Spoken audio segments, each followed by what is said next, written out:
Imagine this. You're at a carnival. The smell of fried dough is in the air, kids are screaming on rides that look one loose bolt away from disaster, and you spot it. A giant fluffy cloud of pink or blue sugar cotton candy. It looks like something you'd use to decorate a unicorn's living room. And let's be honest, most of us don't even care what it tastes like. We're here for the nostalgia, the sticky fingers, and the chance to briefly feel like a carefree kid again. But here's the twist. Cotton candy, this carnival sugar fluff that's basically a dentist's worst nightmare, was actually invented by a dentist. Yep. The very people telling us to avoid sugar were also the masterminds behind one of the purest sugar bombs ever created.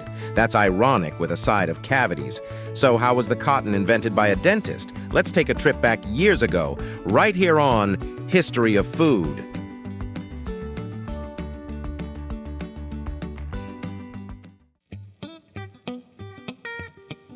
Back in the 19th century, sugar wasn't something you ate casually. It was expensive and a bit of a luxury item. Sure, people baked pies and cakes, but the idea of spinning sugar into whimsical clouds? That wasn't even on the radar. The technology to make something like cotton candy didn't exist. At least not yet. Enter William Morrison. He was a dentist from Nashville, Tennessee. You'd think he'd be in the business of saving teeth, but no. He was apparently in the business of destroying them, too. Morrison teamed up with John C. Wharton, a candy maker. And honestly, that pairing makes sense. A candy maker who wants to sell more sweets, and a dentist who, let's face it, probably saw job security in people's future cavities. In 1897, the two of them came up with an invention that would change fairs and carnivals forever. The first electric candy machine. This contraption used centrifugal force, basically spinning molten sugar at high speeds to create thin threads of sugar. Those threads, when collected on a stick or cone, looked like a fluffy cloud. Cotton candy was born, though back then it wasn't called that. It went by the name fairy floss, which, if we're being honest, sounds less like a snack and more like something you'd buy from a sketchy apothecary promising to cure melancholy and ward off goblins. So Morrison and Wharton had their fancy new machine, but would people actually eat this weird sugar fluff? The real test came at the 1904 World's Fair in St. Louis, Missouri. Now, this wasn't just any event, it was the cultural Super Bowl of its time. This is where people debuted inventions like the hot dog bun, Dr. Pepper, the waffle cone, and even early forms of iced tea. The fair was basically one giant food festival that changed how Americans ate forever.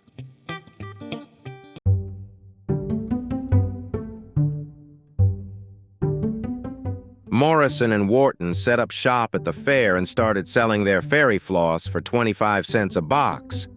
That doesn't sound like much, but remember, this was 1904. Adjusted for inflation, that's about $7.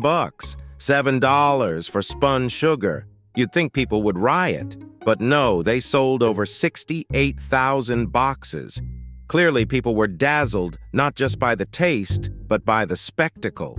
Watching sugar transform into a fluffy, colorful treat was magical, especially in an era when electricity itself was still a novelty.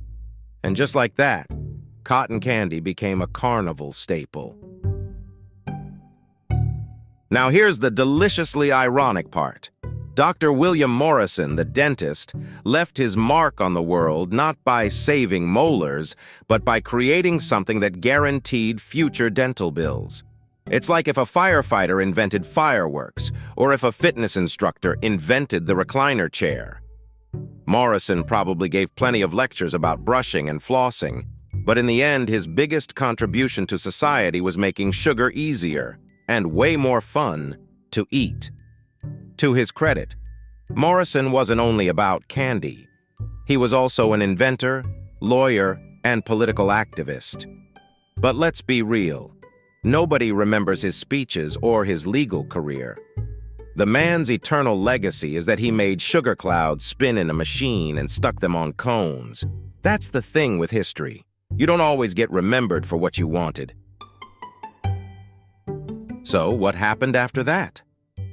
Well, fairy floss spread in popularity throughout the U.S. carnivals, circuses, and county fairs, embraced it as a must-have treat.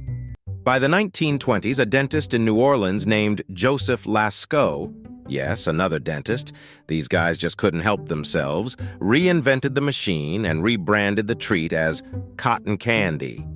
And that's the name that stuck.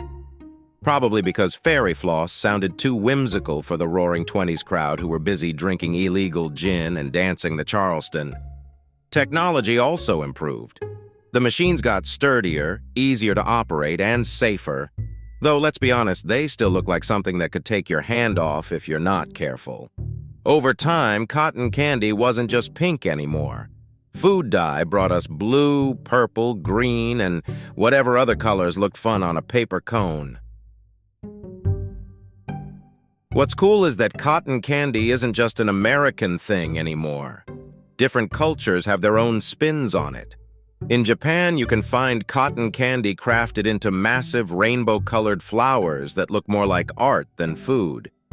In China, street vendors make cotton candy shaped like animals or layered into elaborate designs.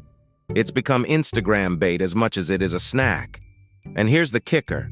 The basic idea hasn't changed. It's still just sugar, air, and food coloring spun together. The simplicity is part of its charm. It doesn't pretend to be healthy, it doesn't pretend to be filling. It's sugar fluff on a stick, and we love it for exactly that reason. So let's circle back to the irony. Cotton candy, this sugary spectacle that dentists love to hate, was brought into existence by dentists themselves. And not just one, but two separate dentists were key players in its history. It's like they were in on some cosmic joke. Of course, modern dentists probably cringe every time they see a kid chomping on cotton candy. But at the same time, without cotton candy, dental checkups might be a little less busy. So maybe, just maybe, those early dentists were playing the long game. So next time you bite into that giant pastel puff of sugar, remember, somewhere out there, a dentist is smiling. Not because you're enjoying yourself, but because you'll probably need a cleaning afterward. Cotton candy's story is proof that history is full of strange contradictions. Sometimes the people warning us against something are the same ones who made it irresistible in the first place. If you enjoyed this video, please check out our other bingeable channels. Thank you for watching. If you have suggestions for our next video, feel free to share them in the comments below. We'll be sure to give you an acknowledgement for your contribution.